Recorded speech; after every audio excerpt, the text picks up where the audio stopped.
شريك له والصلاة والسلام على من لا نبي بعده أما بعد فأعوذ بالله من الشيطان الرجيم بسم الله الرحمن الرحيم اهدنا الصراط المستقيم اللهم صل على محمد وعلى آل محمد كما صليت على إبراهيم وعلى آل إبراهيم إنك حميد مجيد اللهم بارك على محمد وعلى آل محمد كما باركت على إبراهيم وعلى آل إبراهيم إنك حميد مجيد۔ اللہ تعالیٰ کا شکر ہے، اللہ تعالیٰ نے ہمیں توحیدی بھی بنایا ہے، تقلیدی بھی بنایا ہے۔ ہم توحید اور تقلید دونوں پر فخر کرتے ہیں، شرمندہ ہرگز نہیں ہیں۔ تقلید پر 4 بنیادی باتیں ہیں جن کو سمجھنا ضروری ہے۔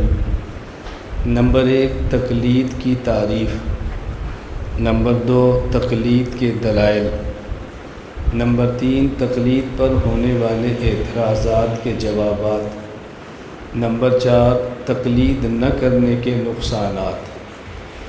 تقلید کی تعریف اور تقلید کے دلائل ان پر بات ہو چکی ہے۔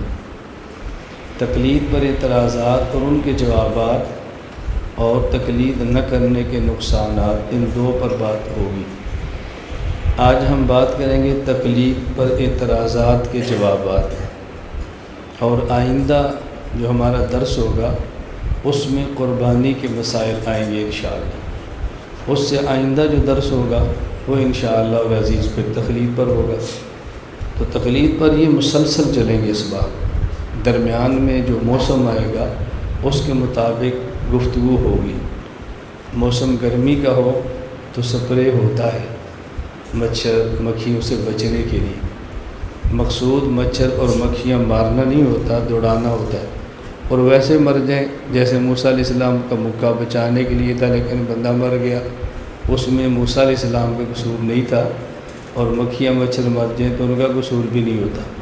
ہمارا مقصد یہ ہے بھئی مکھیاں مچھر صاحب پہ ہوں اور اچھے موسم سے ہم اچھی طرح لطف اندوز ہوں۔ صحت مند قومیں ان چیزوں کا خیال رکھا کرتی، جس طرح جسمانی صحت ضروری ہے اس سے بڑھ کر روحانی صحت بھی ضروری ہے۔ تقلید پر ہونے والے شبہات اور اعتراضات اور ان کے جوابات، قرآن کریم میں ہے الیوم اکملت لکم دینکم واتممت علیکم نعمتی ورضیت لکم الاسلام دینا، سورۃ المائدہ آیت نمبر 3۔ جو لوگ تقلید کو نہیں مانتے وہ کہتے ہیں رسول اللہ صلی اللہ علیہ وسلم کی وفات مبارکہ سے تقریباً 80 یا کچھ کم و بیش دن قبل اللہ رب العزت نے حجۃ الوداع کے موقع پر یہ آیت نازل فرمائی الیوم اکملت لکم دینکم، کہ ہم نے تمہارے لیے تمہارے دین کو کامل اور مکمل کر دیا۔ جب دین کو کامل کیا اس وقت تقلید بھی نہیں تھی اور امام ابو حنیفہ جیسے مجتہد بھی نہیں تھے، تو پھر تقلید کی بات کرنا، تقلید کی ضرورت محسوس کرنا، اس کا معنی یہ ہے کہ دین ناقص تھا اور کامل بعد میں ہوا ہے۔ جو جب دین کامل ہو گیا اس وقت تقلید تو نہیں تھی، تو اب تقلید کی بات کرنا یہ دین میں اضافہ ہے، اور جو چیز دین میں نہ ہو اس کو دین سمجھ کر اضافہ کریں اسے بدعت کہتے ہیں۔ لہذا حدیث پاک میں ہے من احدث فی امرنا ھذا لیس منہ فہو رد، رسول اللہ صلی اللہ علیہ وسلم نے فرمایا کہ جو کچھ میں نے تمہیں دیا ہے کوئی چیز اس میں نہ ہو اور بعد والے اضافہ کر کے اس میں شامل کر لیں تو وہ مردود ہے۔ تو حضور پاک کے دور میں نہیں تھی، لہذا یہ دین میں اضافہ ہے جو بدعت ہے۔ ہم کہتے ہیں بات سمجھیں۔ پہلی بات یہ ہے کہ دین سے یہاں مراد کیا ہے، دین کے کامل ہونے سے مراد کیا ہے کہ دین کامل ہے، تکمیل دین کسے کہتے ہیں؟ دین کے کامل ہونے کا معنی یہ ہے کہ جو مسائل چاہیے تھے اس وقت وہ مسائل دے دیے، اور جو مسائل اس وقت نہیں چاہیے تھے اور بعد میں پیدا ہونے تھے ان کے حل کے لیے اصول دے دیے، لہٰذا دین کامل ہو گیا۔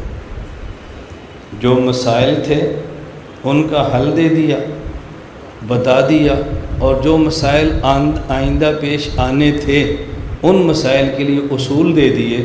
اب تمہیں مسائل اور مسائل کے اصول کی لکھی اور جانے کی ضرورت نہیں ہے، دین کامل اور مکمل ہو گیا۔ مثلا رسول اکرم صلی اللہ علیہ وسلم کے دور میں کوئی شخص بیمار ہوتا تو حجامہ، پچھنے، سنگیاں لگوا کر خون نکالا جاتا، اور آج کوئی بیمار ہو تو اس کا خون نکالا نہیں جاتا، خون لگایا جاتا ہے۔ اس وقت مسئلہ یہ تھا خون نکلوانا جائز ہے؟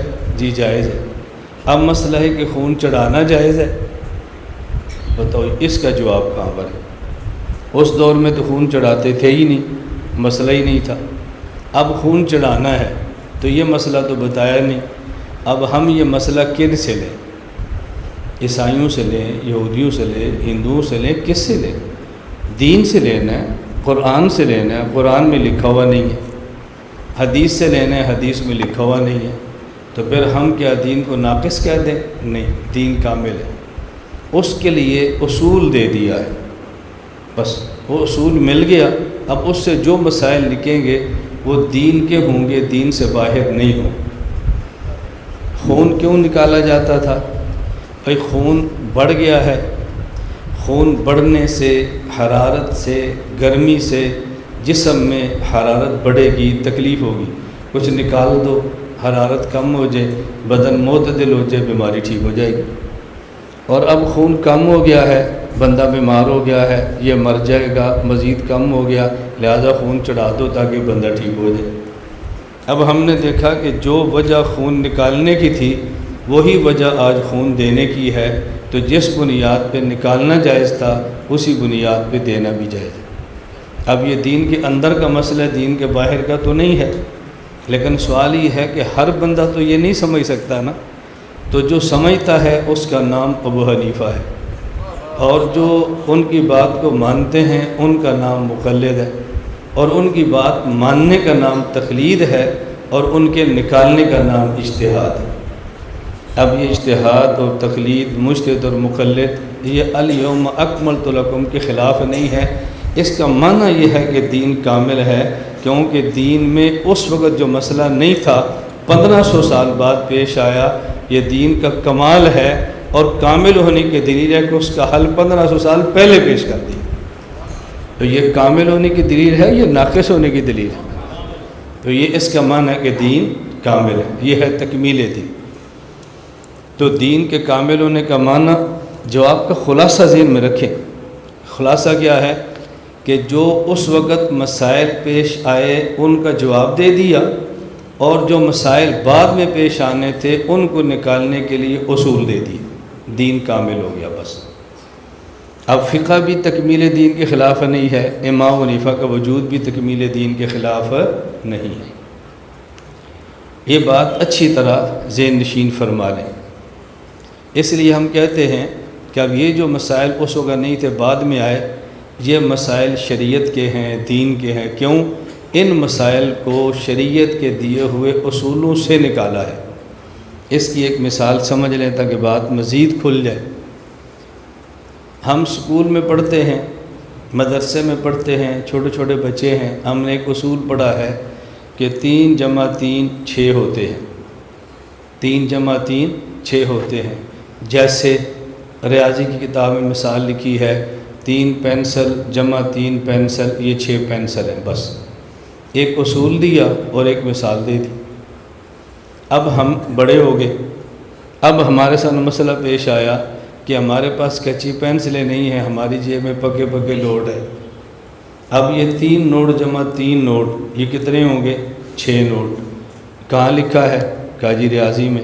کھولو ذرا، وہاں تو لکھا ہے 3 پینسل جمع 3 پینسل، وہاں تو 3 نوٹ جمع 3 نوٹ لکھا ہوا ہی نہیں ہے۔ اب ہم کہیں گے ریاضی والے نے کمال یہ کیا ہے، ایک مثال دی تھی اور ایک اصول دیا تھا۔ جب ہم بچے تھے تو مثال سامنے تھی، اور جب بڑے ہو گئے تو اصول سامنے آ گیا۔ اب اس اصول کی روشنی میں جتنے مسائل 3 جمع 2 ہوں گے ان کو ریاضی کے مسائل ہی کہیں گے۔ یہ نہیں کہیں گے ریاضی سے باہر کا مسئلہ ہے، یہ تو ریاضی میں لکھا ہوا ہی نہیں ہے، یہ تو ہمارا کمال ہے، ہم نے بنا لیا ہے۔ ہمارا کمال نہیں ہے، یہ اسی کا کمال ہے جو اصول بھی لکھ کے دے گیا اور مسئلہ بھی لکھ کے دے گیا۔ تو یہ امام حنیفہ کا کمال ہے کہ 1400 سال گزرنے کے باوجود بھی اس مرد قلندر کے اصولوں سے مسائل نکالے جا رہے ہیں۔ اور یہ صرف ہم عقیدت میں نہیں کہتے، ہم دلیل سے کہتے ہیں۔ میں آپ کو بارہا کہتا ہوں نا، ہمارے بعد مشائخ فرماتے ہیں ہم اندھے مقلد ہیں۔ میں ان کے جملے کی قدر کرتا ہوں، لیکن میں کہتا ہوں کہ ہم اندھے مقلد نہیں ہیں، دیکھ اور سمجھ کر مقلد ہیں۔ اندھے کو تو کوئی دائیں بائیں بھی گھسیٹ کے لے جا سکتا ہے، لیکن دیکھنے والے کو کون گھسیٹے گا؟ ہم صرف عقیدت میں مقلد نہیں ہیں، ہمارے پاس دلائل ہیں۔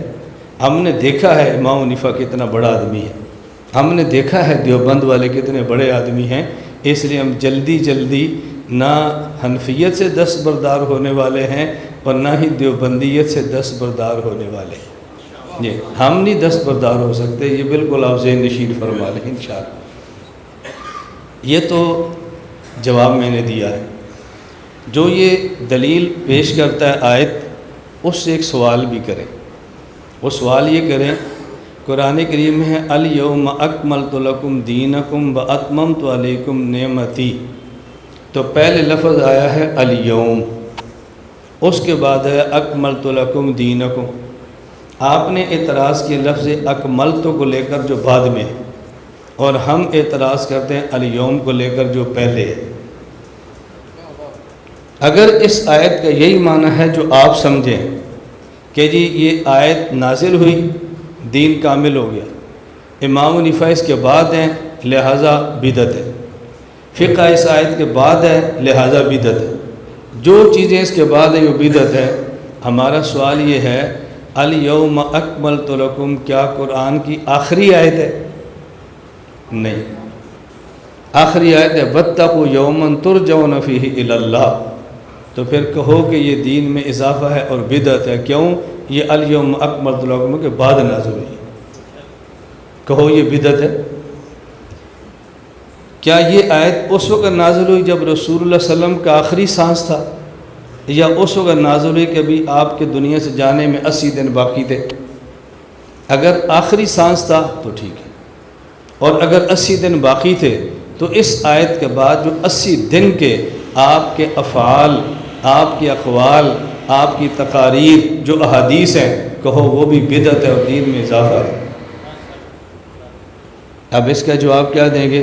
نہیں جی الیوم کا معنی وہ نہیں جو آپ سمجھے ہیں۔ ہم بھی کہتے ہیں اکملت لکم کا معنی وہ نہیں جو آپ سمجھے ہیں۔ الیوم کا معنی کیا ہے؟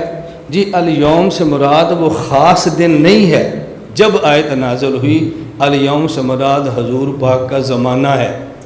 تو ہم نے کہا اکملت سے مراد خاص مسائل نہیں جو حضور کے دور میں تھے، اکملت سے مراد ان مسائل بھی ہیں اور بعد میں آنے والے مسائل کے حل کے لیے اصول بھی۔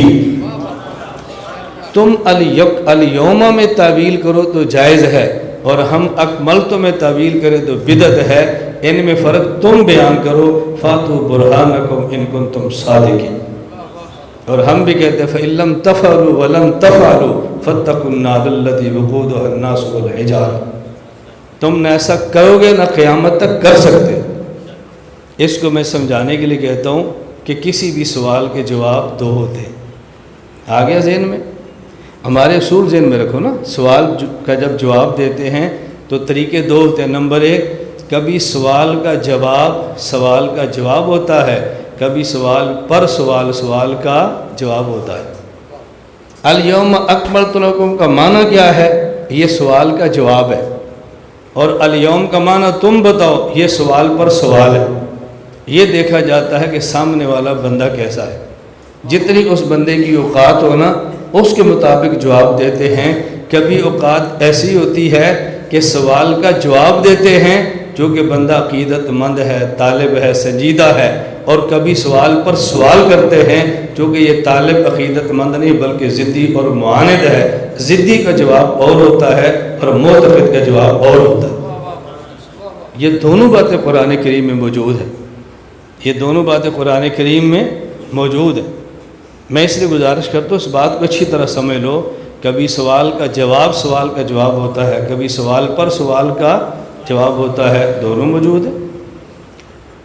جب آپ کا ذہن بن جائے گا نا، اب انشاءاللہ تقلید کے خلاف اس آیت کو کم از کم بندہ آپ کے سامنے پیش نہیں کرے گا۔ اور جس بندے نے، میں مدینۃ العلم فیصل آباد کی بات نہیں کرتا، میں پوری دنیا کی بات کرتا ہوں، جس بندے نے اس سوال کا جواب یہ میرا سن لیا، اس کو یاد نہ بھی ہوا، سمجھ نہ بھی آیا، اس بندے کو تقلید سے ہٹا کوئی نہیں سکے گا۔ کیوں؟ وہ سمجھتا ہے کہ جواب ہے، مجھے نہیں آتا، جواب ہے، میں نہیں دے سکتا۔ المیہ یہ نہیں ہے کہ سوال کا جواب نہیں آ رہا، المیہ یہ ہے کہ لوگ سمجھتے اس کا سوال کا جواب ہے ہی نہیں۔ سوال کا جواب ہے، کیوں نہیں ہے؟ ان دنوں میں بھی مولانا نواز صاحب سے کہہ رہا تھا کہ بہت سارے لوگ مجھے واٹس ایپ کرتے ہیں، مولانا صاحب فلاں عالم پر اعتراض ہو گیا، جواب دو، فلاں پر ہو گیا، جواب دو، ہماری امیدیں آپ سے وابستہ ہیں۔ میں نے کہا جن پر سوال ہوا ہے کیا ان کی امیدیں بھی مجھ سے وابستہ ہیں؟ کہا جی نہیں۔ تو میں نے کہا پھر وہ خود جواب دیں۔ میں جن اکابر کی ترجمانی کرتا ہوں ان پر جو بھی اعتراض ہے جواب بھی دیتا ہوں، اور جو ہمارے کام کی فضول سمجھ رہے ہیں ان پر ہونے والے اعتراض کے جواب میں دوں۔ اسی تو اڑیاں نمازاں پڑھیے، تسی ساڑھے لوٹے تروڑو۔ سمجھ آ گئی؟ ہم تمہاری نمازیں پڑھیں، تم ہمارے لوٹے توڑو۔ ہم دلائل پر جواب دے رہے ہیں اور آپ کو پریشانی لگی ہے یہ کام ہی ٹھیک نہیں۔ بھائی کیوں ٹھیک نہیں؟ یہ ہمارا کتنا درس ہو گیا، آپ گن لیں۔ کوئی آج تک پولیس آئی ہے، کوئی لڑائی ہوا ہے، کوئی جھگڑا ہوا ہے، کوئی فتویٰ دیا ہے، کسی کو ہم نے برا کہا ہے؟ نہیں کہا، ہمیں ضرورت ہی نہیں ہے۔ لیکن ہم نے اپنے بچوں کو تو سنبھالنا ہے نا، ہم نے اپنے بندوں کو تو سنبھالنا ہے نا۔ یہ بات ذہن نشین فرما لیں۔ دوسرا اعتراض، یہ میں بڑے اختصار سے بات کر رہا ہوں، ورنہ الحمدللہ اللہ کا شکر ہے میں سوال کو کھولتا چلا جاؤں نا تو وقت بھی بہت ہوگا، لیکن جتنے وقت بیان کروں گا آپ تھکو گے بھی نہیں، اکو گے بھی نہیں۔ تھکنا اکنا تو سمجھتے ہیں، بس اوقات بندہ اکتا نہیں ہے، بیزار نہیں ہوتا، لیکن تھک جاتا ہے، مجبور ہے نا۔ اور کبھی بندہ تھکتا نہیں ہے، ویسے ہی تنگ آ جاتا ہے، اس مصیبت سے جان چھڑاؤ۔ الحمدللہ میں 6 گھنٹے بھی سبق پڑھاتا ہوں نا تو لوگ تھکتے بھی نہیں، لوگ اکتے بھی نہیں، الحمدللہ۔ یہ میرا کمال نہیں ہے، میں بارہا کہتا ہوں، یہ امام ابو حنیفہ سے لے کر آج تک مشائخ کا جو روحانی تسلسل ہے نا، یہ وہ ہوتا ہے، اس میں ہماری کوئی بات نہیں ہے۔ ہماری بات تو تب ہو جب میں کوئی اپنی بات، میں تو اپنی کہتا ہی نہیں ہوں۔ میں تو بار بار کہتا ہوں مسلک اہل و سنت والجماعت احناف دیوبند کا میں محقق نہیں ہوں، میں ناقل ہوں اور شارح ہوں۔ ناقل کا معنی انہی کی بات کرتا ہوں، شارح کا معنی جہاں سمجھنا ہے اس کی وضاحت کر دیتا ہوں بس۔ اور میں اپنے علماء سے کہتا ہوں جو موجودہ دور کے ہیں، وہ جتنے بھی بڑے ہوں، ہمارے بڑوں سے چھوٹے ہیں، وہ اپنے تفردات پیش نہ کریں، اپنے اکابر جن کے وجہ سے تم اس مقام پر پہنچے ہو انہی کی باتیں پیش کرو، انہی کی باتیں سمجھاؤ، انہی کی باتیں سمجھاؤ۔ یہ مستقل ایک تربیتی عنوان ہے جس کا تعلق سبق سے نہیں ہے، تفصیل سے سمجھنے والا عنوان ہے کہ جب ایک آدمی چھوٹا ہوتا ہے نا، ایک سیڑھی، دوسری سیڑھی، تیسری سیڑھی، وہ چڑھ کے چھت پر جاتا ہے، وہاں سے اس کو کوئی اور کیچ کرتا ہے، یہ بہت بڑا ظلم ہے۔ مجھے جو شہرت ملی ہے، مجھے جو عزت ملی ہے، یہ دیوبند کی وجہ سے ملی۔ میں پہلے دن سے کہتا دیوبند کیا ہے، تو میرے منہ پہ تھوکتے بھی نہ۔ میں پہلے دیوبند کے اندر کہتا میں نہیں دیوبند کی رائے کو مانتا، تم مجھے گھاس بھی نہ ڈالتے۔ میں نے دیوبند کہا، تم نے دیسی مرغے کھلائے، تم نے بکرے دیسی گھی میں پکا کر کھلائے، اور جب میں پل گیا اب میں کہتا ہوں دیوبند کیا ہوتا ہے، کیا ہے اصل تو اسلام ہے۔ یہ پہلے دن میں کہتا نا، پھر میں سمجھتا۔ یہ بہت بڑی ایک سازش ہے، بہت بڑی سازش ہے کہ جب آدمی کہیں پہنچتا ہے نا پھر کیچ کوئی اور کرتا ہے۔ میں نے عرض کیا نا، یہ علماء کی تربیتی مجلس کا پہلو ہے۔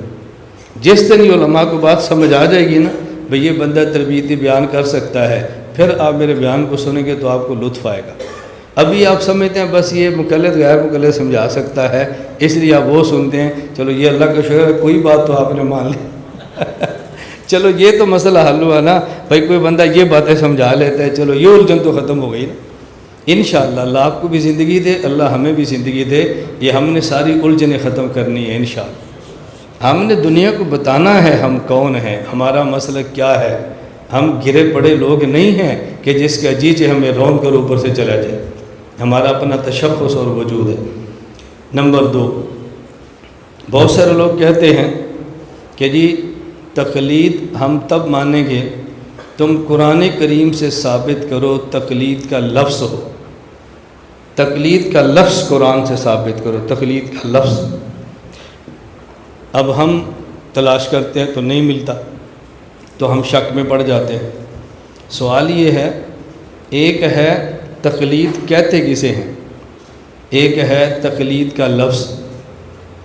توجہ سے بات سمجھیں، ہم ان سے پوچھتے ہیں بھئی آپ تقلید کو نہیں مانتے، توحید کو مانتے ہیں؟ جی بالکل۔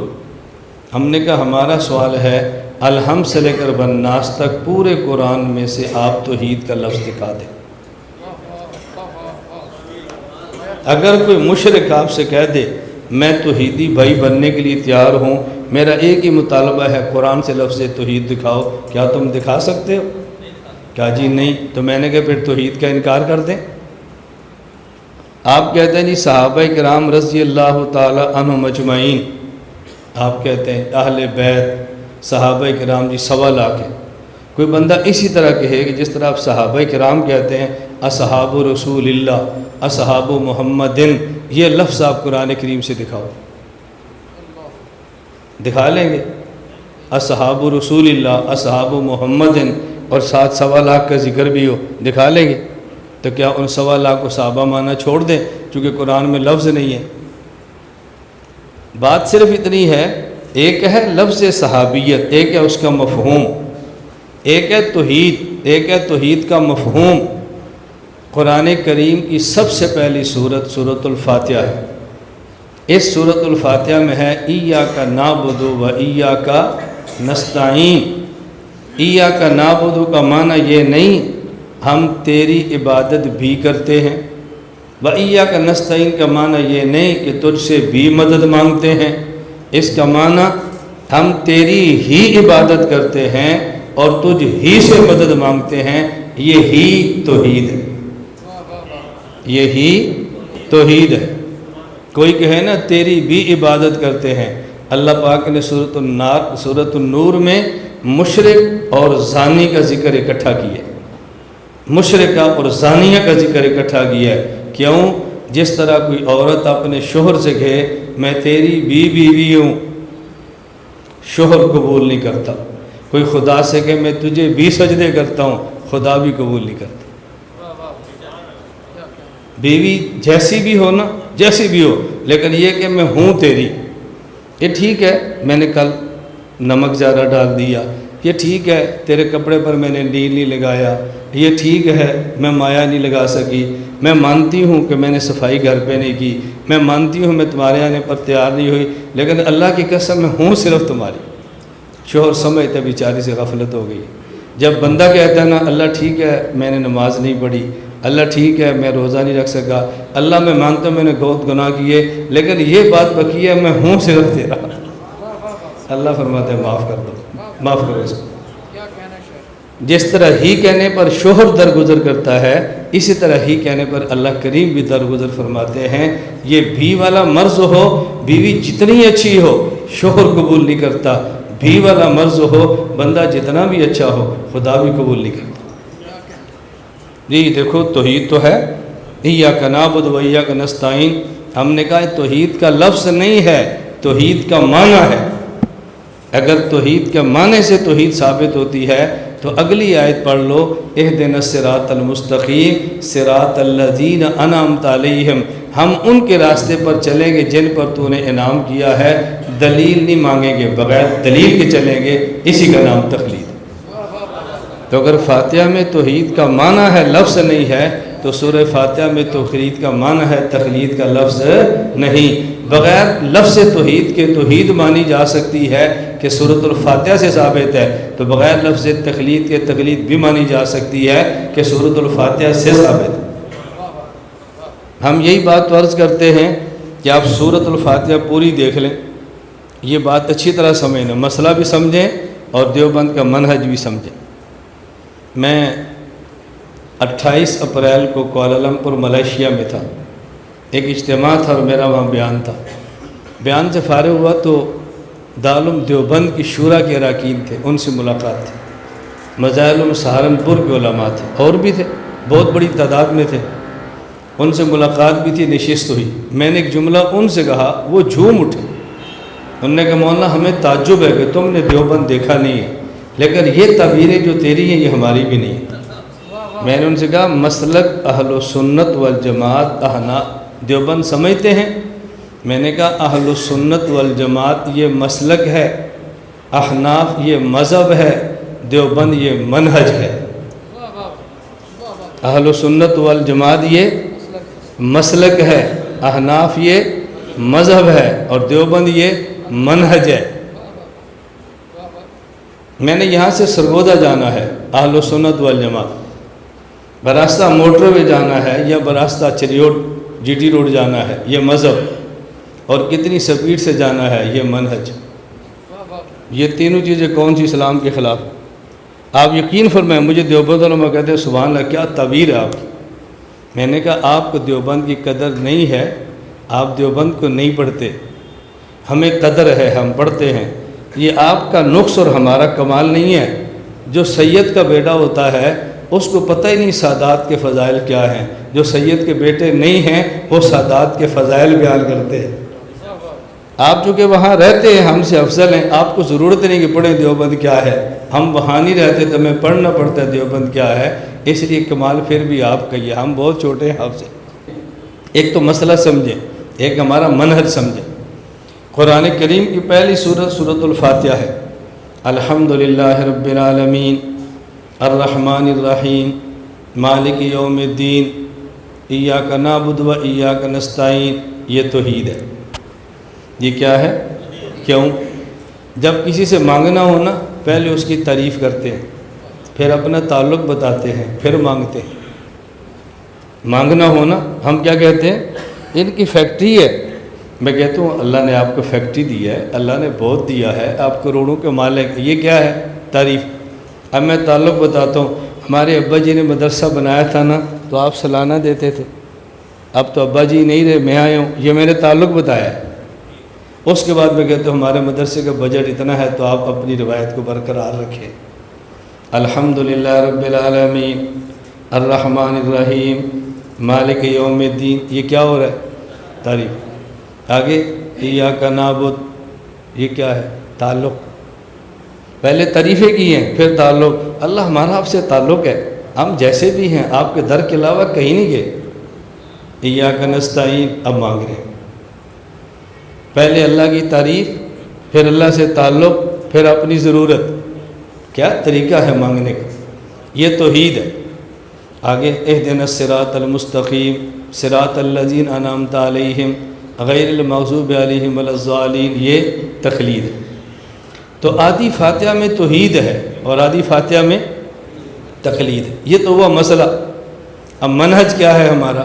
ہمارا منہج یہ ہے، ہمارا منہج سمجھنے سے پہلے دو باتیں اور سمجھ لیں، پھر منہج سمجھ آئے۔ مولانا صاحب آپ نے ابھی، مولانا صاحب نہیں کہتے چونکہ ہمیں تو کسی نے چھیڑنا ہی نہیں، کسی اور کی بات کرتے، ہمیں نہیں کسی نے چھیڑنا ہے انشاءاللہ۔ ہماری تو گاڑی کلندری گاڑی پوری دنیا ملک میں گھومتی ہے، اس کو کوئی نہیں روکتا بھی ایسے بات کرو۔ آپ سے کہیں گے، ہم گزرتے جاتے ہیں گزرتے جاتے ہیں۔ الحمدللہ الحمدللہ۔ بھائی آپ نے زور کی نماز پڑھی ہے؟ جی۔ باجماعت پڑھی ہے؟ جی۔ فاتحہ امام کی جو پڑھی تھی؟ نہیں۔ تمہاری نماز اللہ تک نہیں پہنچی۔ ٹھیک، ایک بندہ۔ دوسرا، دادا ابو زندہ ہیں؟ نہیں جی، فوت ہو گئے۔ ان کے لیے کبھی صدقہ بھی دیا ہے؟ جی، مدینہ العلم میں نے 2 دیگیں چاولوں کی بنا کے بھیجی تھی، اس پر سورۃ الفاتحہ بھی پڑھی تھی؟ نہیں، وہ تمہارے ابا جی تک نہیں پہنچے۔ 2 طبقے آگے رہے۔ ایک طبقہ کہتا ہے امام کو جو فاتحہ نہیں پڑھی تو نماز نہیں پہنچی، دوسرا کہتے ہیں دیگ پر فاتحہ نہیں پڑھی تو دیگ نہیں پہنچی۔ پہلا ہے فاتحہ خلف الامام والا، دوسرا ہے فاتحہ علی الطعام والا۔ یہ فاتحہ خلف الامام والا لڑتا ہے کہ فاتحہ نہیں پہنچی، آدھی فاتحہ نہیں مانتا جس میں تقلید ہے، اور فاتحہ علی الطعام والا لڑتا ہے کہ دیگ نہیں پہنچی، آدھی فاتحہ نہیں مانتا جس میں توحید ہے۔ یہ بھی کا مریض ہے، سمجھ آ رہی؟ ایک لڑتا ہے فاتحہ خلف الامام پر، آدھی فاتحہ نہیں مانتا، ایک لڑتا ہے فاتحہ علی الطعام پر، آدھی فاتحہ نہیں مانتا۔ ہمارا منہج کیا ہے؟ فاتحہ نہیں پڑھی پھر بھی پہنچ گئی، دیگ پہ نہیں پڑھی پھر بھی پہنچ گئی، فاتحہ پوری مانتے ہیں، لڑتے کسی پر بھی نہیں۔ تو دیوبند والے لڑنے والے ہیں یا پیار والے؟ لڑاتا کوئی ہے اور مشہور ہم ہیں۔ ہمارا منہج دیکھا؟ فاتحہ خلف الامام والا فاتحہ خلف الامام پہ لڑتا ہے، آدھی فاتحہ تقلید نہیں مانتا۔ فاتحہ علی الطعام والا دیگ پر لڑتا ہے، آدھی فاتحہ توحید نہیں مانتا۔ ہم دیوبند والے نہ فاتحہ خلف الامام پہ لڑتے ہیں نہ فاتحہ علی الطعام پہ لڑتے ہیں، لیکن مانتے پوری فاتحہ ہے۔ اور ہم بدنام ہیں جی دیوبند والے بڑے لڑاکے ہیں۔ بھئی ہم لڑاکے نہیں ہیں، ہم تو سلو والے لوگ ہیں، پیار والے لوگ ہیں، محبت والے لوگ ہیں۔ ہم تو کہتے ہیں امام کے پیچھے نہ پڑھی اللہ کرم کرے گا ہو جائے گی قبول، دیگ پر نہیں پڑھی اللہ کرم کرے گا ہو جائے گا قبول۔ دیکھو کیسے پیارے لوگ ہیں، کیسے محبت والے ہیں، پھر بھی مشہور ہے بھی یہ لڑتے ہیں۔ اس پروپیگنڈے سے متاثر نہ ہوا کرو۔ ہمارے لوگ بھی کبھی کہہ دیتے ہیں آخر کوئی بات تو ہے نا کہ لوگ کہتے ہیں تم لڑاکے ہو۔ میں نے کہا جی ہے، کیا بات؟ اس لیے کہ تم نے ریورس گیئر لگا لیے، یہ بات ہے۔ تم کھڑے رہتے اور کہتے کہ نہیں لڑتے تو پروپیگنڈا الٹ جاتا۔ دلیل ذہن نشین ہوگی۔ خلاصہ کیا ہے دلیل کا؟ کہ توحید کا لفظ نہیں قرآن میں معنی ہے، تقلید کا لفظ نہیں قرآن میں تقلید کا معنی ہے۔ کیوں؟ تقلید یہ ایک اصطلاحی لفظ ہے، اور اصطلاحات جب فن آتا ہے تو اصطلاحات بھی مرتب ہوتی ہیں، یہ کوئی حرج کی بات نہیں ہے۔ ہم تفسیر پڑھتے ہیں، بھئی قرآن کریم پڑھتے ہیں، اس کے لیے کچھ اصول ہیں، وہ اصولی اصطلاحات قرآن میں نہیں ہیں لیکن ہیں۔ ہم حدیث پڑھتے ہیں، اس کی اصطلاحات حدیث میں نہیں ہے لیکن ہیں۔ اسی طرح تقلید کرتے ہیں، لفظ تقلید جو اصطلاح ہے یہ نہیں ہے لیکن ہم مانتے ہیں۔ نمبر 3 قرآن کریم میں ہے وَإِذَا قِيلَ لَهُمُ اتَّبِعُوا مَا أَنزَلَ اللَّهُ قَالُوا بَلْ نَتَّبِعُ مَا أَلْفَيْنَا عَلَيْهِ آبَاءَنَا، سورۃ البقرہ آیت نمبر 170۔ وَقَالُوا رَبَّنَا إِنَّا أَطَعْنَا سَادَتَنَا وَكُبَرَاءَنَا فَأَضَلُّونَا السَّبِيلَ، سورۃ الاحزاب آیت نمبر 67۔ خلاصہ کیا ہے؟ کہتے ہیں تقلید کرنا باپ دادا کی، اکابر کی، بڑوں کی، یہ مشرکین کا کام ہے۔ قرآن کریم میں جب مشرکین سے کہا جاتا کہ اس بات کو مانو جو اللہ نے نازل کی، مشرک کہتے نہیں ہم تو وہ مانیں گے جس پر باپ دادا کو پایا۔ تو یہ لوگ تقلیدی بھی قرآن کو نہیں لیتے، آباء و اجداد باپ دادا کی بات مانتے ہیں، تو یہ مشرکین مکہ کی طرح ہے۔ اس لیے جو لوگ تقلید کو نہیں مانتے وہ تقلید کو شرک کہتے ہیں اور تقلید کرنے والوں کو مشرک کہتے ہیں۔ جواب سماعت فرمائیں۔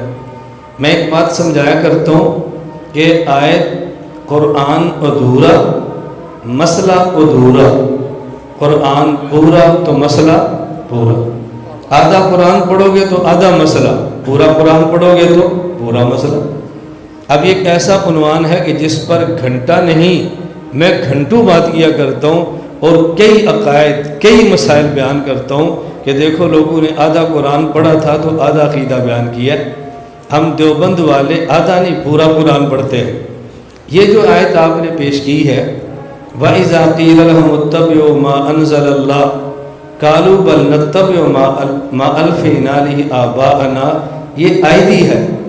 آگے اَوَلَوْ كَانَ آبَاؤُهُمْ لَا يَعْقِلُونَ شَيْئًا وَلَا يَهْتَدُونَ، اللہ فرماتے ہیں یہ قرآن کو چھوڑ کر باپ دادا کی بات مانتے ہیں، اور ان کے باپ دادا کون ہیں؟ نہ ہی ان میں عقل ہے نہ ہی ان کے پاس ہدایت ہے۔ معلوم ہوا قرآن کے مقابلے میں اس باپ دادا کی بات ماننا گناہ ہے ان اکابر کی کہ جو بے عقل بھی ہوں اور بے ہدایتیں بھی ہوں، اور جو عقل والے بھی ہوں اور ہدایت والے بھی ہوں ان کی بات ماننا قرآن کے مقابلے میں نہیں، قرآن کو سمجھنے کے لیے اس کی بات تو قرآن خود کر رہا ہے۔ اور ہم نے امام ابو حنیفہ رحمۃ اللہ علیہ کی تقلید کی ہے۔ امام ابو حنیفہ عقل والے بھی تھے اور ہدایت یافتہ بھی تھے۔ عقل والے ایسے کہ مثال نہیں، اب یہ مستقل عنوان ہے، آپ سنتے رہتے ہیں۔ امام صاحب عقل والے ایسے کہ جس کی کوئی مثال نہیں، بے تاج بادشاہ تھی عقل کی۔ اللہ نے بہت نوازا تھا امام صاحب کو عقل سے، اور اتنا نوازا اتنا نوازا اتنا نوازا کہ امام ابو حنیفہ رحمہ اللہ کے بارے میں مشہور ہو گیا ہے۔ کون ابو حنیفہ؟ صاحب الرائے۔ کون ابو حنیفہ؟ صاحب الرائے کا معنی نہیں قرآن نہیں آتا، اس کا معنی قرآن بھی آتا ہے، حدیث بھی آتی ہے، اپنی رائے بھی رکھتا ہے، ہر کسی کے پیچھے دوڑتا نہیں ہے، صاحب الرائے ہے۔ اور ہم حنفی صاحب الرائے ہیں، عقل بھی رکھتے ہیں، اپنی بات کا وزن بھی رکھتے ہیں، ہر کسی کے پیچھے نہیں دوڑا کرتے۔ امام حنیفہ اتنا عقل والا تھا کہ انہیں کہا جاتا یہ صاحب الرائے ہے، اتنا عقل مند تھا امام حنیفہ رحمۃ اللہ علیہ۔ تو اس آیت سے تو تقلید کا اثبات ہو رہا ہے، تقلید کی مخالفت تھوڑی ہو رہی ہے۔ مزید اس کا جواب سمجھیں۔ ہم نے کہا تقلید کی دو قسمیں ہیں، ایک ہے تقلید بڑے کی بات ماننا قرآن کو سمجھنے کے لیے، اور ایک ہے تقلید بڑے کی بات کو ماننا قرآن کے مقابلے میں۔ اگر آپ قرآن سمجھنے کے لیے بڑے کی بات مانیں کہ جی مجھے نہیں سمجھ آ رہا آپ سمجھائیں، اسے کہتے ہیں تقلید محمود۔ اور ایک ہوتا ہے کہ بڑے کی بات ماننا قرآن کے مقابلے میں، یہ بھی تقلید ہے لیکن اسے کہتے ہیں تقلید مذموم۔ تقلید محمود ہم کرتے ہیں اور تقلید مذموم پر لعنت بھیجتے ہیں۔ تقلید محمود یہ رحمت خدا بندی ہے اور تقلید مذموم یہ لعنت خدا بندی ہے۔ ہم تقلید محمود کے قائل ہیں اور ہم تقلید مذموم کے قائل ہرگز نہیں ہیں۔ میں کئی بار سناتا ہوں، میں ایک جگہ پر تھا تو ایک نوجوان مجھے ملا، پھسلا ہوا تھا، پٹڑی سے اترا ہوا تھا، تو مجھے وہ کہنے لگا کہ مولانا صاحب اللہ کہاں پر ہے؟ میں نے کہا آپ کیا کہتے ہو؟ ہم سمجھتے ہیں کس بندے کو جواب کون سا دینا ہے، کس کو فوراً دینا ہے اور کس کو تھوڑا سا لائن پہ چڑھا کے دینا ہے۔ آپ کیا کہتے ہو؟ جی ہم تو کہتے ہیں کہ اللہ تعالیٰ کی ذات عرش پر ہے، علم ہر جگہ پر ہے۔ میں نے کہا میں تو کہتا ہوں اللہ کی ذات ہی ہر جگہ پر ہے۔ جی دلیل؟ میں نے کہا قرآن کریم میں للہ المشرق والمغرب فأینما تولوا فثم وجہ اللہ۔ میں نے کہا ترجمہ ہے؟ کہا جی ہے، لاؤ۔ ترجمہ تھا ان کے عالم محمد جونا گڑھی کا۔ میں نے کہا لاؤ، ترجمہ کھولا، اب لکھا ہے مشرق بھی اللہ کا، مغرب بھی اللہ کا، جس طرف منہ کرو گے اس طرف منہ اللہ کا۔ میں نے کہا منہ ذات کا ہوتا ہے یا علم کا؟ مجھے کہتے جی ذات کا۔ تو میں نے کہا اس سے تو ذات ثابت ہو رہی ہے، یہ تمہارا ترجمہ ہے نا، ہمارا تو نہیں ہے۔ کبھی علم و قدرت کا بھی منہ ہوا ہے، منہ تو ذات کا ہوتا ہے۔ میں نے کیسے ثابت ہو رہی ہے؟ مجھے کہتے جی میں اپنے شیخ صاحب سے پوچھ کر بتاتا ہوں۔ میں نے کہا نہیں شیخ صاحب سے نہیں، تم اللہ سے پوچھ کر مجھے بتاؤ۔ مجھے کہتے کیوں؟ میں نے کہا اللہ سے کو بھی کہ حنفی نے سوال کیا میں پھنس گیا ہوں، یا اللہ مجھے جواب دو، تیرا قرآن ہے۔ نہیں جی اللہ سے کیسے پوچھیں گے؟ تو میں نے کہا آپ شیخ صاحب سے کیوں پوچھیں گے؟ کہا جی جب قرآن نہیں سمجھ آئے گا تو ان سے سمجھیں گے۔ میں نے کہا قرآن کی آیت سمجھنے کے لیے شیخ صاحب کی بات ماننا یہ جائز ہے، اور قرآن کو سمجھنے کے لیے امام حنیفہ کی بات ماننا یہ شرک ہے۔ اگر قرآن کو سمجھنے کے لیے شیخ صاحب کی بات ماننا جو 1500 سال بعد پیدا ہوئے، جن کا یہ بھی نہیں پتا کہ کون ہے، اور اس بندے کی بات ماننا قرآن سمجھنے کے لیے جو صحابہ کے دور میں پیدا ہوا ہے، صحابہ کا شاگرد ہے، صحابہ سے روایات کو نقل کرتا ہے، یہ شرک کیسے ہو سکتا ہے؟ تو ہم امام حنیفہ کی بات مانتے ہیں قرآن کے مقابلے میں نہیں، بلکہ قرآن کریم کو سمجھنے کے لیے۔ قرآن کے مقابلے میں کسی کی بات ماننا یہ تقلید مذموم ہے، اور قرآن سمجھنے کسی کی بات ماننا تقلید محمود ہے۔ تقلید محمود رحمت خدا بندی ہے، اور تقلید مذموم یہ لعنت خدا بندی ہے۔ یہ بات سمجھ آ گئی؟ یہ نہیں میں پوچھ رہا ہوں، میں نے آخر سے 9 بجے تک میں اس وقت پوچھ رہے ہیں۔ اچھا ایک بات ذہن میں رکھ لیں، یہ ہمارا آخری سبق ہے، بولو یہ چلنا ہے پورا سال۔ یہ تب ہوتا ہے جب آخری سبق ہو بھی، یہ 4 گھنٹے پڑھو آخری، ہمارا تو آخری نہیں ہے۔ میں تھکا نہیں ہوں، نہ تھکاؤں نہ کہوں، الحمدللہ مجھے کوئی ٹینشن ہی نہیں ہے۔ میں صرف ایک بات سمجھا رہا ہوں، میں آگے بھی چلتا ہوں۔ میرا ایک مزاج ہے، میں آپ کو اپنے مزاج کا پابند نہیں کرتا، لیکن یہ بات بھی پکی ہے کہ خود کو آپ کے مزاج کا پابند بھی نہیں کرتا۔ میں اگر آپ کو پابند نہیں کرتا نا تو آپ کے مزاج کا پابند ہوتا بھی نہیں ہوں، دونوں باتیں چلیں۔ میں ایک بات سمجھانے لگا، میرا مزاج یہ ہے کہ بھئی 4 گھنٹے بیان کی بجائے آدھا گھنٹہ کرو اور بات سمجھا دو، بس ایک بات سمجھ آ جائے، 2 بات سمجھ آ جائے، 3 بات بس کافی ہے۔ چھوڑ دو 4 گھنٹے، آدھا گھنٹہ کرو، پونا گھنٹہ کرو۔ میرے جتنے بیانات آپ سنو گے نا، لمبے سے لمبا بیان 1 گھنٹے کا ہوتا ہے، کبھی 2 گھنٹے بھی ہے، 3 بھی ہے، 4 بھی ہے، 6 بھی ہے، لیکن عام طور پہ بیان پونا گھنٹہ 1 گھنٹہ۔ کیوں؟ آدمی کے دماغ کی کیپیسٹی اتنی ہوتی ہے، اس سے زیادہ کور ہی نہیں کر سکتا۔ تو کیپیسٹی سمجھتے ہو نا؟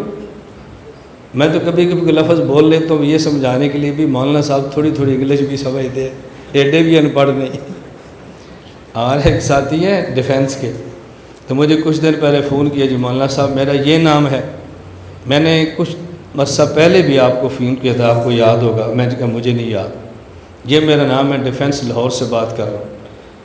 میں نے کہا میں لاہور ایئرپورٹ استعمال کرتا ہوں، تو میں انشاءاللہ لاہور آیا تو آپ کے گھر آؤں گا، ہم بھی چیک کرتے ہیں نا بھی بندہ ہمارا بھی ہے یا نہیں۔ میں نے کہا آپ کیا آتا ہوں؟ مجھے کہتے ہیں ہماری خواہش تو بہت ہے، لیکن ہماری جو فیملی ہے نا ماڈرن ہے، تو وہ آپ آئیں گے تو تھوڑا سا مطلب محسوس کرتے ہیں۔ میں نے کہا میں نے سائیکل پہ نہیں آنا، پراڈو پر آنا ہے۔ میں نے کہا آدھی ماڈرننگ یہ پراڈو دیکھ کر ہی ٹھیک ہو جاتی ہے، تم فکر نہ کرو۔ اور میں نے کہا دوسری بات، جب ہم آپ کی چائے پر بیٹھیں گے نا تو ہم کہیں گے فلاں چیز چائے پہ نہیں ہے، تو ہماری فیملی سمجھ جائے گی یہ ملا دیہات سے نہیں آیا، یہ بہت اوپر سے آیا ہے۔ اس لیے الحمدللہ ہمیں بڑے سے بڑے دنیا دار کے یہاں جاتے ہوئے کبھی بھی الجھن نہیں ہوئی۔ یہ تو میں آپ کی زبان استعمال کر رہا ہوں کہ ہم درویشوں میں بیٹھے ہیں۔ درویشوں میں بیٹھ کے یہ کہنا ہے کہ میں بلا ہوں، یہ ٹھیک نہیں ہوتا۔ بلاؤں میں بیٹھ کر کہنا چاہیے میں تم سے بڑی بلا ہوں، پھر بھی ٹھیک ہے۔ تو سمجھ آ رہی ہے بات؟ اس لیے جب وہ لوگ سمجھتے نا ہمارا سٹیٹس بہت اوپر ہے، ہم ان میں بیٹھ کر سٹیٹس کی بات کرتے ہیں، ان کو سمجھ آ جاتی ہے۔ یہ میرا موبائل کتنے کا تمہیں نہیں پتا، یہ ان کو پتہ ہے جن کے لیے میں نے خریدا ہوا۔ آپ کے پاس کتنا سادہ سا موبائل ہے، 5-10 ہزار کا ہوگا، 1,18,000 کا ہے۔ وہ جو اس کو سمجھتے ہیں نا وہ دیکھتے ہی سمجھ جاتے ہیں۔ میں اسے جیب سے نکال کے جب دونوں اکٹھے رکھتا ہوں نا، وہ سمجھتے ہیں بھی 2 لاکھ کے موبائل نکل آئے، 60 لاکھ کی گاڑی سے اتر آیا ہے۔ جب ہم ایسے گاڑی پہ ٹیبل پہ جان بوجھ کے نکالتے ہیں نا ایسے رکھنے کے لیے، وہ سمجھتے ہیں بھی 70,000 کی گھڑی آ گئی، سب مارٹیں ختم ہو جاتی ہیں، سب ختم ہو جاتی ہے۔ اور یہ اتنی چیزیں اللہ نے مجھے اس لیے دیا ہے کہ میں جلسے والوں سے پیسے نہیں مانگتا، غریب سے نہیں مانگتا، امیر سے نہیں مانگتا، کوئی روپیہ دے تو دوسرا نہیں مانگتا، لاکھ روپے دے تو واپس نہیں کرتا، شہروں کے جلسے نہیں کرتا، شہروں کے بھی کرتا ہوں، دیہاتوں کے بھی کرتا ہوں، بڑے بڑے اجتماعات سے بھی کرتا ہوں۔ یہ قسم اٹھا کر میں کوئی جھوٹ نہیں، اور 10 بندوں کے جلسوں سے وہی بیان کرتا ہوں جو 10,000 کے مجمع میں کرتا ہوں۔ غریب امیر سب کی جنت ہے، دیہات شہر سب کی جنت ہے، کالے گورے سب کی جنت کا مسئلہ ہے۔ اس لیے ہم ہائی سوسائٹی سے کبھی متاثر نہیں ہوتے، یہ موت تک کا مسئلہ ہے۔ موت کے بعد سمجھ آئے گی تمہاری سوسائٹی کیا تھی۔ جب ہم ہی متاثر ہوں گے تو کسی اور نے کیا کرنا۔ میں کبھی ایک طلباء کو واقعہ سناتا ہوں، بات ختم کرتے ہیں۔ طلباء کو آپ نے سنا ہے نا، تیمور لنگ بادشاہ تھا، جنگ میں پاؤں پہ زخم آیا تو ٹانگ یوں ہوگی، بالکل سیدھی نہیں ہوتی، تھوڑی فولڈ رہتی، ٹیڑھی رہتی تھی۔ علامہ سعد الدین تفتازانی کو بنایا، یہ تب مفسر محدث فقیہ نہیں، یہ منطقی عالم ہے، ان کو بلایا۔ تخت سجا ہوا ہے، تیمور لنگ بیٹھا ہوا ہے اور ایسے ٹیک لگا کے یوں ٹانگ بچھا کر بیٹھا ہوا، ٹانگ کھول کے۔ سعد الدین تفتازانی آئے، ٹانگ پر سٹیج پر بیٹھے تخت پر، اور سیدھی ٹانگ بادشاہ کی طرف کر کے ٹیک لگا لی۔ تیمور لنگ سمجھا کہ سعد الدین تفتازانی نے ایسے کیوں کیا۔ اس نے کہا تیمور لنگ نے، ماں معذورم کہ مارا لنگ است، علامہ صاحب میں مجبور ہوں کہ میرے پاؤں میں ٹیڑھا پن ہے، یہ پاؤں سیدھا نہیں ہوتا، میں تو مجبور ہوں۔ ماں معذورم کہ مارا لنگ است۔ سعد الدین تفتازانی نے کہا ماں معذورم کہ مارا ننگ است، میری مجبوری ہے کہ میں بغیرت نہیں ہوں، میری مجبوری ہے، میں غیرت مند ہوں۔ بادشاہ یوں ٹانگ پھیلا کر بیٹھے، میں اپنے علم کی توہین برداشت نہیں کر سکتا، یوں بیٹھوں گا، لانا ہے تخت پہ لاؤ، نہیں لانا تو مت لاؤ۔ ہم فقیر اپنے جھونپڑیوں پر خوش ہیں، وہ تھوکتے نہیں تخت سکندری پر، جن کا بستر لگا ہوا ہے مولا تیری کے لیے۔ ہمیں تمہاری کوٹھیوں سے کیا لگے، یہ ہمارے جو بستر ہیں، سبحان اللہ۔ طلبہ اپنا مراد اوپر رکھو، جو رب نے مال آپ کو دیا دنیا میں کسی کے پاس نہیں۔ جب تم ہی شرمندہ ہو تمہیں قبول کون کرے گا؟ تم ہی شرمندہ ہو تمہیں کون قبول کرے گا؟ فخر سے چلو، فخر سے نکلو، میدان میں کچھ نہیں ہوتا۔ میری گزارش سمجھ آ رہی؟ میں جہاں بیٹھتا ہوں نا، میرے وہاں شعر لکھا ہوا ہے، وہ اتنا چلا ہے، میں سندھ گیا، علامہ خان محمود سمور شہید کی قبر پر بھی لکھا ہوا ہے۔ میں باہر گیا، لوگوں نے بنا کر اپنی جگہ پر لگائے، میں لکھ کر لگایا ہوا ہے، شاید آپ کے ذہن میں ہوگا۔ جو جاتے ہیں نا، میں خاک نشیں ہوں میری جاگیر مسلح، شاہوں کو سلامی میرے مسلک میں نہیں ہے۔ میں خاک نشیں ہوں میری جاگیر مسلح، شاہوں کو سلامی میرے مسلک میں نہیں ہے۔ میں نے بھی جانا ہے، میں نے آگے سفر کرنا ہے، میں نے صبح اپنا سبق پڑھایا ہے، زور کے بعد پھر سبق پڑھایا ہے، ابھی رات پھر میں نے سفر کرنا ہے۔ تو انہوں نے کہا مولانا اگر تکلیف نہ تو صبح کا درس ہوگا؟ میں نے کہا تکلیف ہوگی تب بھی ہوگا، تکلیف نہ ہو کیا ہوتا ہے؟ قرآن کریم میں ہے لَقَدْ خَلَقْنَا الْإِنسَانَ فِي كَبَدٍ، ہمیں پیدا ہی مشقت میں کیا ہے۔ میں نے کہا درس دیں گے تم اعلان کر دو، جو 9 بجے اگلا سبق، میں نے کہا وہ بھی پڑھائیں گے، اگلا جمعہ ملتان، میں نے کہا رکھ دو، رات بہاڑی جلسہ، میں نے کہا رکھ دو، رات پھر ملتان، میں نے کہا پہنچ جائیں گے تم فکر نہ کرو۔ کام کیسے نہیں ہوتا؟ بات سمجھ آ رہی؟ کام کیسے نہیں ہوتا؟ نہ ہم نے جلوس مانگنے، نہ پروٹوکول مانگنے، نہ نعرے لگوانے ہیں، نہ پھول برسانے ہیں۔ میں جلسوں میں جاتا ہوں، گاڑی روک دیتا ہوں، بھائی یہ پھول اتار دو، رکھو پھول، چلو اندر بیٹھو، چلو بیان سنو۔ جلوس استقبال ہوتا ہے جب مقابل گھسر بسر کرے، پھر جلوس نکالو، پروٹوکول سے آؤ، اور جب مقابل سویا پڑا ہو پھر سکون سے آؤ۔ جب اس نے ہتھیار پھینک دیا، اب کیا تم نے جلوس نکالا ہے؟ اللہ کا شکر ہے اب بہت سارے لوگوں نے ہتھیار پھینک دیے، اور ہمارے بڑوں کے پاس جا کر کہتے ہیں جی ہم تو نہیں، مولانا گھمن صاحب کو سمجھاؤ۔ میں نے کہا ہمیں نہ سمجھاؤ، انہی کو سمجھاؤ۔ ہم جو مسئلہ بیان کرتے ہیں کسی کے مقابلے کی وجہ سے نہیں، ہم اپنا مسئلہ مسلسل بیان کرتے ہیں اور کرتے رہیں گے انشاءاللہ۔ دنیا میں ایک غیر مقلد، ساری دنیا غیر مقلد ہو تب بھی بیان کریں گے، اور دنیا میں ایک بھی غیر مقلد نہ ہو تب بھی بیان کریں گے۔ ہم تمہاری وجہ سے نہیں کر رہے، مسئلے کا تسلسل ہے۔ میں اب کچھ دن پہلے ایک جگہ بیٹھا تھا، تبلیغ والے احباب تھے، میں نے ان سے بات کی، میں نے کہا یہ بتاؤ آپ کے گھر کے سارے فرد تبلیغ کی ترتیب کے مطابق سالانہ چلہ لگائیں، ماہانہ سروزہ لگائیں، خواتین ترتیب کے مطابق وقت لگائیں، تو آپ اپنے گھر میں تعلیم کرانا چھوڑ دیں گے؟ کہتے ہیں نہیں۔ میں نے کہا کیا ضرورت ہے کرانے کی تعلیم؟ نماز سب پڑھ رہے ہیں، سالانہ چلہ سب لگا رہے ہیں، شب جمعہ پہ جا رہے ہیں، خواتین کی ترتیب بھی بنی ہے، کیوں کر رہے ہیں تعلیم؟ کیا یہ تو تسلسل ہے؟ میں نے کسی طرح ہمارے عقیدے کا بیان بھی تسلسل ہے، تسلسل۔ مولانا محمود مدنی جمعیت علماء ہند دیوبند والے ملیشیا مجھے ملے، کہا مولانا آپ یقین فرمائیں پورا دارالعلوم دیوبند اس بات کا معترف ہے کہ آپ نے کام اعتدال سے کیا ہے، رد فرقے باطلہ پہ کیا ہے اور مسلسل کیا ہے، ہم اس کا اعتراف کرتے ہیں۔ اللہ تعالی ہم سب کو توفیق عطا فرمائے، تو یہ سلسلہ چلتا رہے گا انشاءاللہ۔